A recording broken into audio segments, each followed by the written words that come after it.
کریں یا رسول اللہ ایک شخص اس لیے جاتا ہے کہ مال ہے، اور دوسرا اس لیے جاتا ہے کہ پتہ چلے ہم اتنے بڑے بہادر ہیں، اور تیسرا اس لیے جاتا ہے کہ ان سے ہماری خاندانی غیرت ہے. یہ قبیلہ جو اب اسلام کے سامنے ہے نا، ان سے ہماری پرانی غیرت چلی آ رہی ہے، اپنے قبیلے کی غیرت کی وجہ سے گیا ہے. یا رسول اللہ صلی اللہ علیہ وسلم ان تینوں میں سے اللہ کی راہ میں جہاد کرنے والا کون ہے؟ یہ سائل نے سوال کیا ہے، یہ سائل نے جواب. میرے اور آپ سب کے آقا کریم صلی اللہ علیہ وسلم نے ارشاد فرمایا ان تینوں میں کوئی بھی اللہ کی راہ میں جہاد کرنے والا نہیں. اب غور کریں، جہاد کتنا عظیم عبادت ہے جس میں بندے کو اپنی جان کا نذرانہ دینا پڑتا ہے. ایسا ہی ہے نا، اپنی جان کا. بندے کے پاس ایمان کے بعد سب سے قیمتی اثاثہ کیا ہے؟ ذرا بلند آواز سے. جان ہے نا. میں اپنی بات کا وزن بڑھا رہا ہوں، اصل میں میری بات کیا ہے؟ شریعت ہی کی بات ہے. میں تو وزن بڑھانے کی کوشش کر رہا ہوں کہ آپ کو کہیں سمجھ آ جائے. جس عبادت میں بندے کو ایمان کے بعد سب سے قیمتی چیز دینی پڑتی ہے اللہ کی راہ میں، اگر وہاں نیت میں آ جائے فتور، یہ تینوں نیتیں ہیں ریاکاری کی. مال غنیمت آ جائے تب بھی ریاکاری ہے، بہادری دکھانے کے لیے گیا تب بھی ریاکاری ہے، خاندانی غیرت کے لیے گیا تب بھی ریا.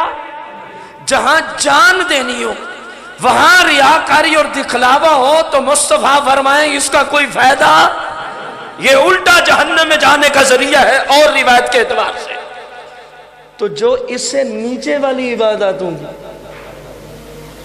یہاں تو جان لگتی ہے، وہاں ریاکاری آئی ہے، اللہ کی رضا مقصود نہیں ہے، فرمایا کوئی فائدہ نہیں. تو اس سے نیچے والی عبادت جہاں جان بھی نہیں لگتی، اگر وہاں دکھلاوا مقصود ہو، اگر وہاں یہ مقصود ہو کہ لوگوں کو پتہ چلے ہم یہ کرتے ہیں، اگر وہاں یہ مقصود ہو کہ فلاں کو پتہ چلے ہم نے یہ کیا، ہم نے، اس کی کثیر مثالیں، لیکن ہم ادھر نہیں جاتے. اتنے صحیح آپ کو سمجھ آ رہی ہوگی.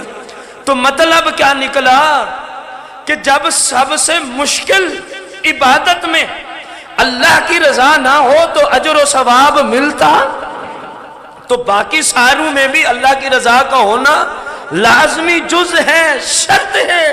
وگرنہ ہم عبادت بھی کرتے رہیں گے، وقت بھی لگاتے رہیں گے، مشکلات کا سامنا بھی ہوتا رہے گا.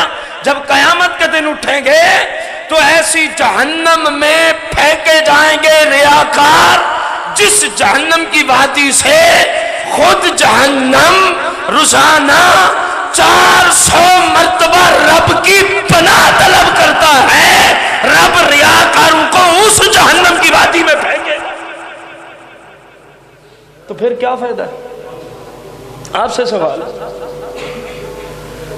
اس عبادت کا کیا فائدہ ہے جس کی وجہ سے الٹا ایسے سخت جہنمی طبقے میں کہ جس سے جہنم بھی روزانہ 400 مرتبہ.